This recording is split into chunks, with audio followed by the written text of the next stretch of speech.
All right, everybody, welcome back to another episode of the Post-Game Podcast, a podcast where I'm sitting down with former athletes, sharing their stories about life after the game and how they found success in endeavors like business, entrepreneurship, and much more. My guest today is a former McDonald's All-American and five-star recruit out of high school. She played college basketball at Cal before transferring to Louisville, making a trip to the Final Four in 2022. She was drafted in the second round of the 2022 WNBA Draft by the LA Sparks. She then played overseas in the Korean Basketball League for a bit, then really battled some injuries and just recently decided to retire. So her name is Kianna Smith. Awesome having Kianna on just to share her basketball journey. She had an incredible career and really right now is in the middle of figuring out what she's going to do after basketball. So she actually just recently joined Nike as a brand marketing specialist, which is awesome.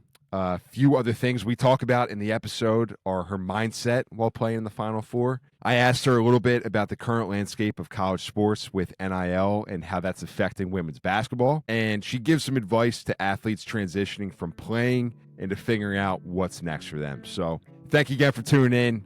Always appreciate the support. Go check out the post-game podcast on Beehive, the newsletter. I'll have a link in the bio to sign up, but we'll be doing some episode recaps, college sports, sports business, maybe a few bad jokes mixed in there as well. We'll see, but I would appreciate it if you go check that out. So thanks again for checking the episode out, tuning into the podcast. Hope you enjoy this conversation with Kianna Smith.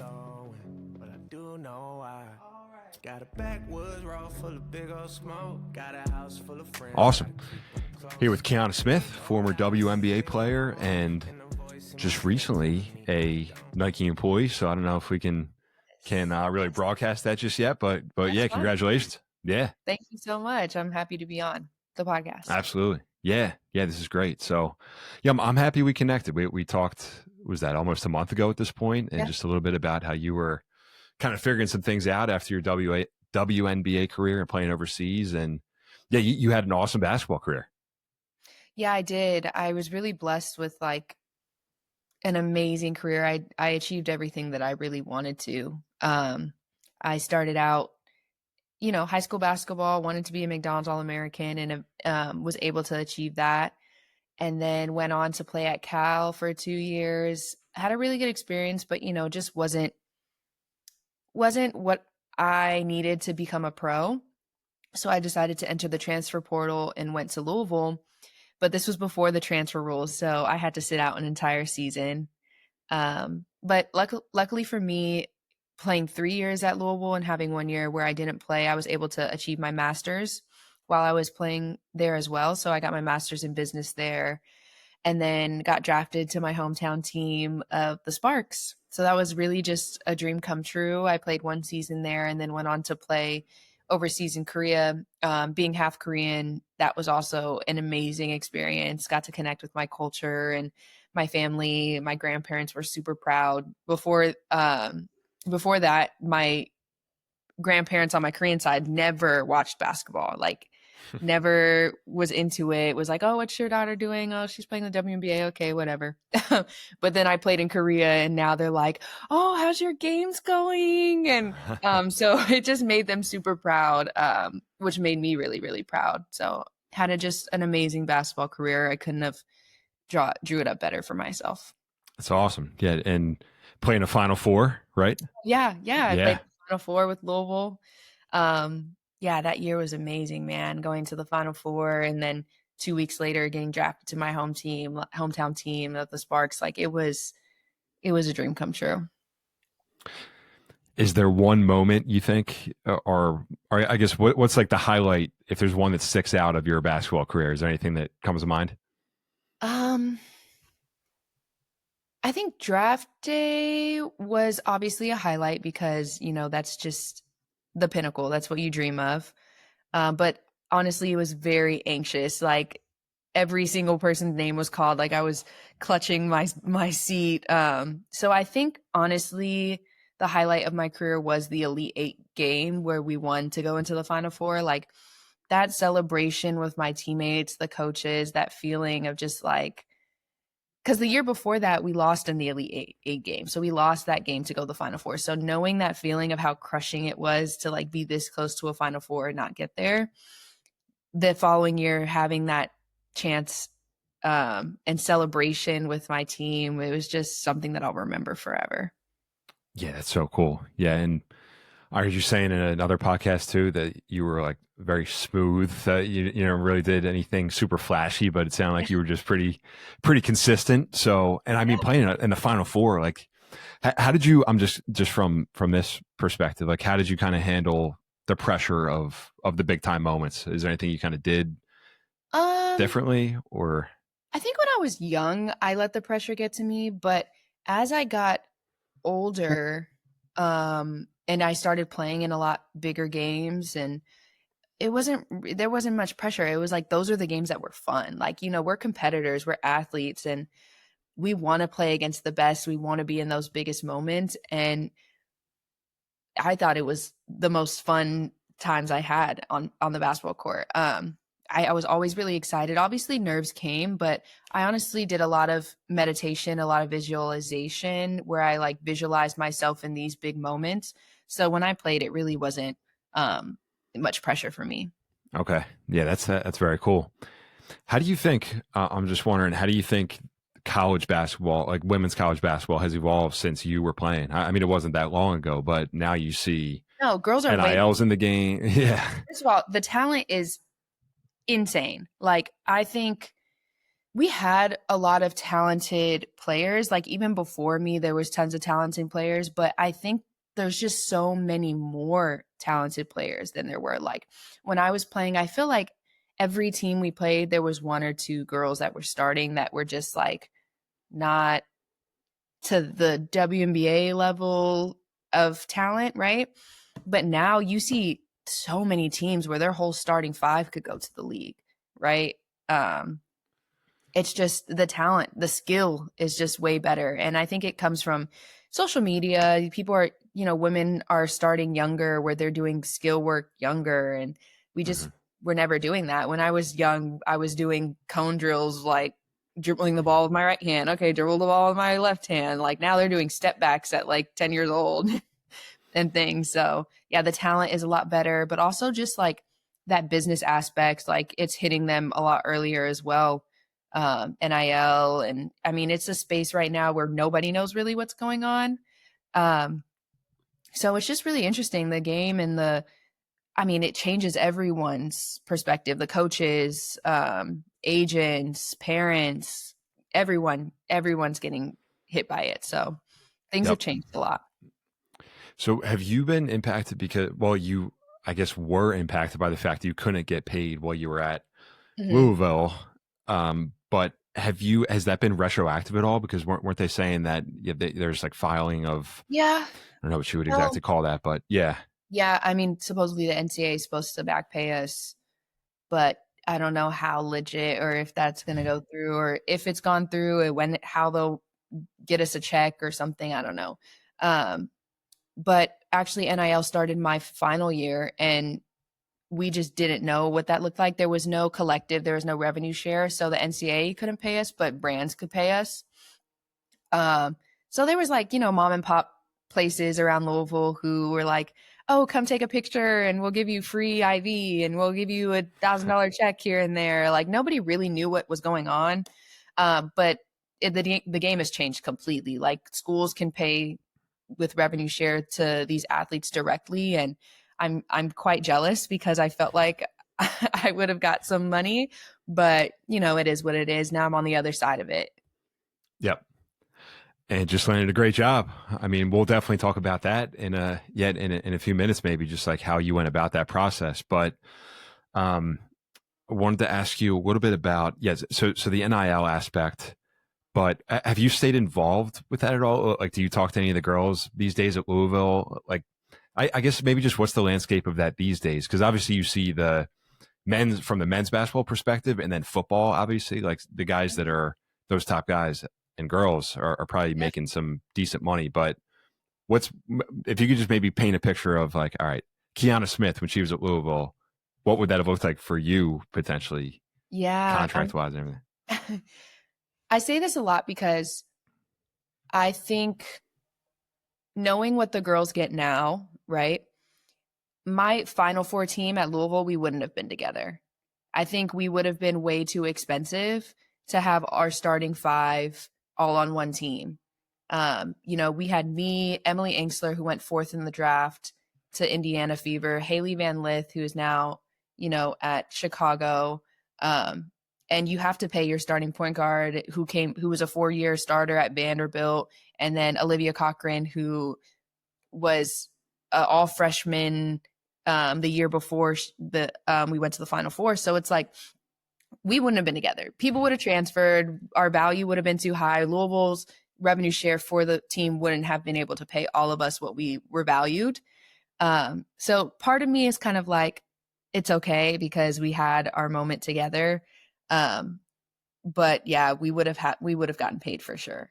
Right. Yeah, I'm sure. Yeah, and then even I'm sure there's some kind of revenue share at this point when you get to especially the Final Four. Like, it's not like you guys are just making the tournament; you guys are making a legitimate run for a national championship. Yeah, it's pretty awesome. So, how about your WNBA career? Because I know, like, maybe your expectations versus not expectations, but hopes and dreams versus how it kind of played out because you dealt with some injuries. Mm-hmm. Like, how did that all play out for you? Yeah, obviously it was an interesting experience. I mean, I got drafted to the Sparks and I went to camp, and initially I got cut in training camp. And halfway through the season, they asked me to come back and sign me for the rest of the season. So still got, to live out my WNBA dreams. And towards the end of the season, I felt like I was really finding my footing. Like, okay, I can keep up with these people. Like I was finding my confidence, and I felt like my coaches also saw value in me. And then the way the WNBA works is a lot of the players in the off season still play, but overseas, because just we make more money there. Now some people are playing an unrivaled league where they make a lot more money there. But for me, I decided to go to Korea and play. And because I think I played deep into the NCAA tournament, went straight into the WNBA, and then went straight overseas, it was just a lot of wear and tear on my body. And I ended up rupturing my patella tendon. And that just really set me back a lot. I got traded while I was in Korea because of my injury. So I got traded to Connecticut Sun, and then went to Connecticut Sun training camp and just wasn't healthy, wasn't moving well. And it really shot my entire momentum that I had in the WNBA. And it was hard mentally because obviously that was my dream. And as an athlete, even after the injury, that was where I wanted to get back to. I was fighting every single day to do rehab 100%. But, sometimes things just don't work out how you expect it to.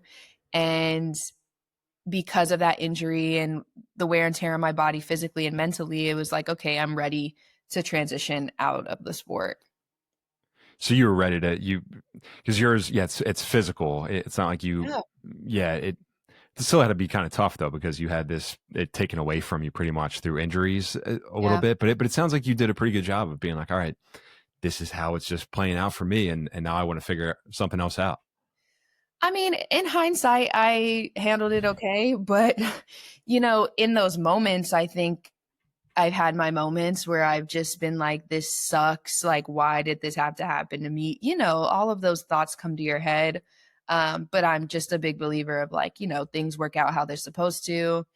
And I can also now, sitting in this position, reflect on my career and be like, I achieved so much. And I'm so grateful for all those experiences that I've had.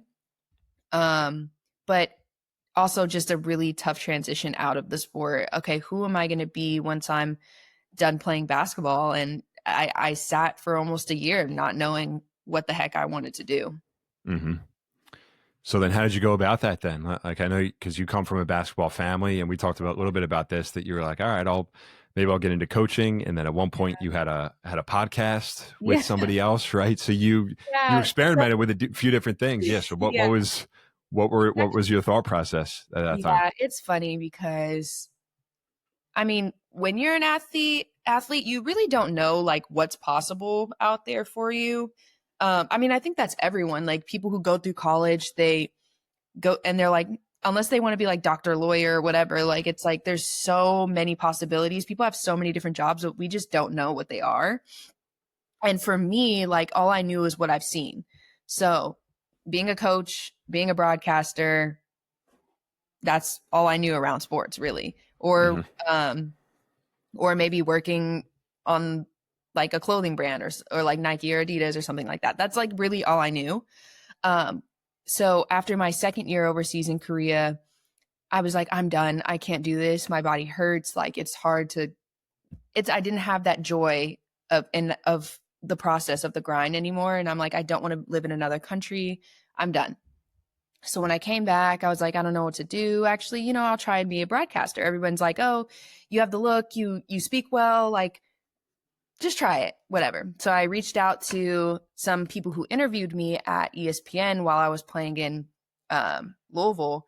And he was like, yeah, like I'll put you with one of our up and coming broadcasters and you guys can start a podcast and this could be your foot in the door. And then you can go and do some color analyst and some play by play at colleges and then work your way up. I was like, okay, great plan. Like, step by step, this is how things work. I'll do it. So I got connected. Her name's Idona, and she's just an amazing sideline analyst and color analyst, and she does stuff in the WNBA now. And we actually have become really good friends because of it. We started this podcast and reached out to a ton of my WNBA friends and was like, just come on, let's talk about the season, break down your plays, everything like that. And halfway through it, I just realized like, I don't like this at all. Like I just can't, I couldn't see it as a career for me. I wasn't passionate about it in the same way that I was for basketball. And I was striving to find something that I was passionate about. Like the feeling that I had as like a high schooler was like, I want to get better. I want to get to league. I was craving that feeling in something else. And broadcasting just wasn't that for me. So, I mean, I was coming up on a couple months out of playing and I'm like, you know what? I'll just go back to Korea. I need money. So I actually went back to Korea. And then throughout my season in Korea, I had a good experience, but but just still had that same feeling. So this year I came back and I'm like, nope, I'm going to figure it out. I'm going to figure out what I want to do. And I was like, okay, let me try coaching. So I went to the Final Four this year and networked with a bunch of coaches. And my old Louisville coach was like, you can interview with William and Mary in Virginia. They need a young coach. And I actually went through the interview process and got to the last couple interviews. And I'm like, I don't want to be a coach. Like I see what my dad has to do, because my dad was a Division I coach for a long time. And that's just not something that I want to strive to be. And again, that passion I don't think would have been there. So I sat with myself and was like, what the heck do I want to do? And for me, I was like, I love fashion. I love, sports, entertainment, culture, the mix of that, the business of it. So I was like, you know what? I'm going to try and work for Nike. Like they're the best of the best. I'm going to figure out how to get my foot in the door. And I connected with, his name's Dan Sunwoo. He's the GM of Kobe right now. And I flew up to Portland to actually meet with him in person. And he was just like, this is what you need to do. You need to connect with X, Y, and Z, connect with as many people as possible. And eventually a job will open up and you'll be positioned well to get that position. It's like, okay, I trust you. And it took me 6 months of networking with 50 different Nike people. And I finally got an opportunity and just accepted my job offer last week to work with the Jordan brand in LA. So yeah, that's awesome. Yeah, it's incredible. I mean, 6 months it's not a short period of time either. Like you really had to stick with it. So then I'm wondering about that then, because you realized with the podcast you didn't want to do it anymore or go the media route. So like, what was that balancing line between, all right, I'm going to quit this versus continue going? Because you never quit anything in your life, at least when it came to basketball. But that's what I hear a lot of people say. It's like, you got to learn how to quit certain things to kind of figure Yeah. out what you want to do. But you stuck with the Nike thing. So I don't know. Yeah. What are your thoughts Like, what was on the that? difference between, Yeah. Yeah. I think as I was speaking to people in Nike, I realized it was a really good fit for me. Where when I was doing the podcasting and the broadcasting, I just realized I really didn't enjoy it. So putting all my eggs in that basket and keeping that grind of trying to figure it out, I just felt like it wasn't going to be the life that I wanted in the end for myself. Whereas as I was speaking to all these Nike people, I'm like, actually, like, I really love what you do. And I think this is what I would want to do. So I was a little bit more inspired as these conversations went on. That's so cool. That, I guess that's just a feeling, right? You kind of just feel like, all right, this is something that I legitimately want to do and keep going with it. Yeah. Um, I'm just curious too. Are there, for WNBA or even collegiate, from your experience, because you played at such a high level, Yeah. were there support systems in place almost where it's like, hey, this is going to come to an end at a certain point? Because I know for me at Seton Hall, like there were certain things like the Athlete Network, it was called, but I don't know. Maybe I just didn't dive Yeah. into it enough. But yeah, were there certain things that helped athletes like yourself? They say it's there, but I wouldn't say it just what no. If I'm being honest, no. Like, they have career development things, but it's also hard when you jump from college and now you're a pro. I've already been removed from Louisville for what, 3 years, and now I'm like, okay, hey guys, like, coming back. Can you help me? Rather than just going straight from sports into whatever career I want, career outside of sports I wanted to do. Maybe it would have been more helpful if I did it that way, but like going pro and then trying to come back and be like, hey, whatever. I don't feel like I had a ton of support from school or from university. My coaches, I think, helped when I just said in whatever way they could, Hmm. like, I'll connect you to this person, connect you to whoever they knew, just because we had great relationships. But I don't necessarily feel like athletes have that support while they're playing, or also because I feel like they don't think about it, right? We don't think about, I was thinking about how to get to the league. I wasn't thinking about, oh, what I'm going to do when I'm done playing. And I think this is also why I'm so passionate about the startup that I'm a part of, Society and Co. It's just because, Hmm. like, it's like, if I had somebody that I could hire with my revenue share, with my NIL money, to just run this side of my life, that business aspect part of my life, so that when I'm done playing, I can just transition smoothly into whatever I have created for myself. I think it's just so beneficial to athletes that are playing now. Oh yeah, for sure. Yeah. So yeah, Society and Co. Can you just explain a little bit of what that is for people who aren't familiar with it? Because yeah, I connected with Marcus too, and was just hearing about it. It's super interesting. Yeah. So basically, we are at Society and Co. We're a business advisory firm, and for entertainers, athletes, and influencers, because we know that while you're playing, all you're focused on is what you're doing, or while you're being an influencer, that's all you're focused on. While you're acting, that's all you're focused on, right? And you have an agent that represents you while you're playing. They get NIL deals for you, but all of it is based on the influence that you have now. All of that is based on how you're playing and performing on the court, right? If you get a deal from Canes, whatever, when you're done playing, they're done with you. Like, it's like, oh, we don't need you Like anymore, thanks. right? Yeah, they're like, And thanks a lot. Yep. Thanks for yeah, everything. exactly. And the same with agents. Like, they get a percentage of your check because of what you're doing on the court. And then when you're done, it's like, okay, whatever. Or Mm. let me find you all these deals while you're playing. And then when you're done, okay, go figure out your life, right?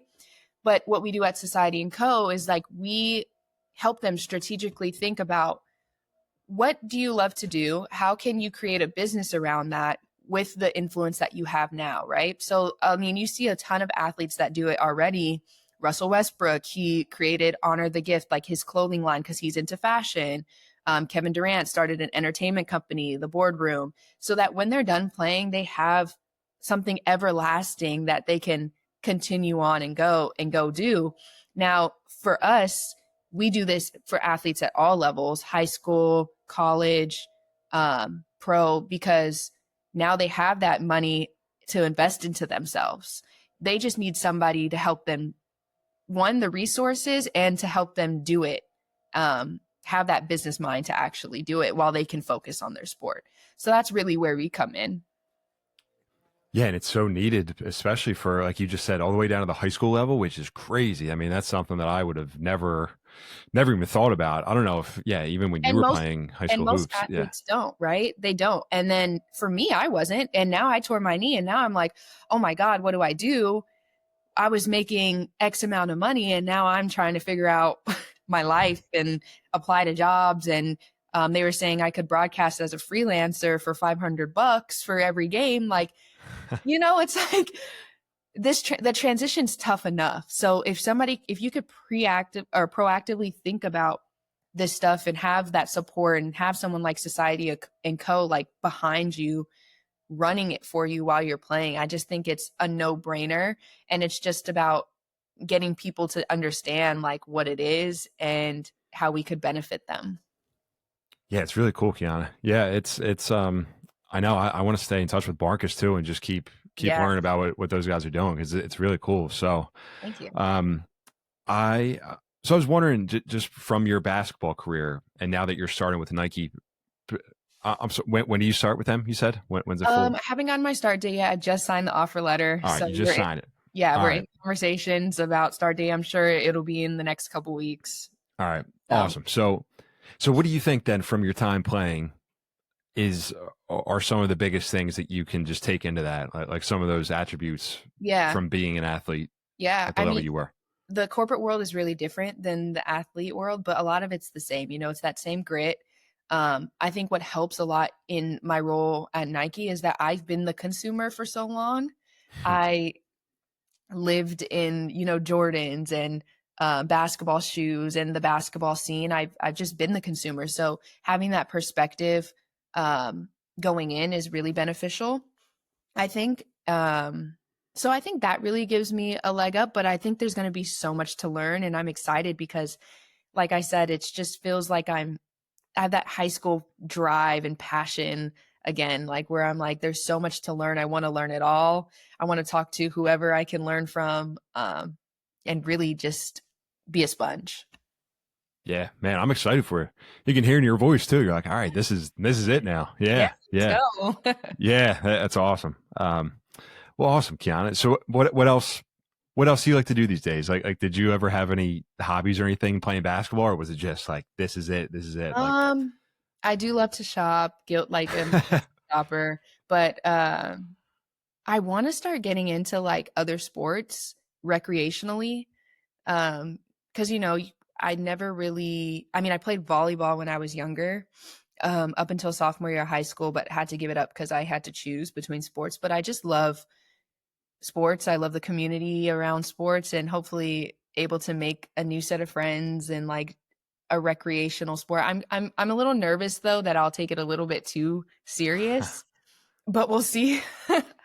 that's just in you. That's just part of you. It's Yeah. tough not to. Yeah, yeah. All So right, awesome. Yeah. Well, so I want to ask you one more thing, just in terms of maybe like advice for somebody listening in, because I just think this story about how you've got to Nike and network or talk to 50 different people. Like, a yeah. lot of people will probably get discouraged and just would stop, kind of what we were talking about before. But if you just had maybe some practical job searching advice or just like networking advice, I know when we first talked, would you say like, who else can I talk to? Who else would be a great person that I could get in Yeah. touch with? So what are your thoughts on that? You have any like good I advice for mean, people in that yeah, for process? one, I feel like if you know what you want to do, just treat it like your sport, right? It's one foot in front of the other, and just stay consistent at it. And that was really my mindset going in. Like, this is what I wanted. I wanted a job in Nike, and I knew I just had to stay consistent every single day in terms of, okay, talk to as many people as I can talk to. Eventually a role will open up, and just trust that.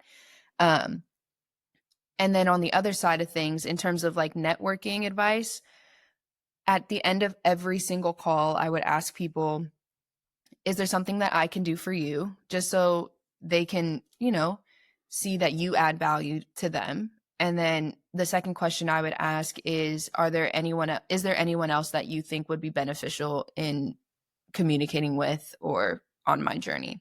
And really that had the domino effect. And how I got the job that I had now came from 3 different conversations that I ended up talking to and got passed down to the hiring manager. So yeah, just stay consistent. Don't give up. If you know what you want to do, don't give up. And yeah, show how you can add value to the person you're talking to. I love it. Yeah, because so many people go about that, and it's kind of a one-way relationship or one-way conversation, and you're just kind of taking, which is Yeah. tough when you don't really, or you're trying to find ways to add value to them. You're like, all right, what can I do? But yeah, there's definitely small things that you can just keep in mind. Yeah, Yeah, and go a lot ahead. of people will just love that you even asked. That's Yeah. true. Yeah. Yeah, it's awesome. Well, So cool, Kianna. Well, good deal. Well, thanks so much. Yeah, I mean, it's impressive. Yeah, just what you accomplished at Louisville, and then Louisville, or how do you pronounce it's Louisville? Louisville. If you go to Louisville and you say Louisville, they will get on you for sure. Yep, I Yeah. know. There's that kid that I mentioned. I might have mentioned to you before. Dan. Well, he's not a kid. He's a man. But Dan Furman is from my area, and he's Oh like yeah. super involved in the NIL collective these days. And that athletic program is just a powerhouse. Mm, It's so good. Yep. yeah. So Yeah. Go Cards. go Cards. There we go. All right, Kianna. Well, if people want to keep up with you, where can they get a hold of you these days? Yeah, I mean, I'm on social media, KeySmith14. Just feel free to reach out. If anyone needed any advice further, like I'm somebody you guys can connect with and network with as well. I mean, I know how it feels in the journey. It's tough. So here's a resource for anyone listening. Just DM. I'll reach out. I'll respond. Awesome. All right. Well, that's great. So, all right, Kianna, excited to see what you do in the future. I appreciate you doing this. All right. Thank you. Awesome.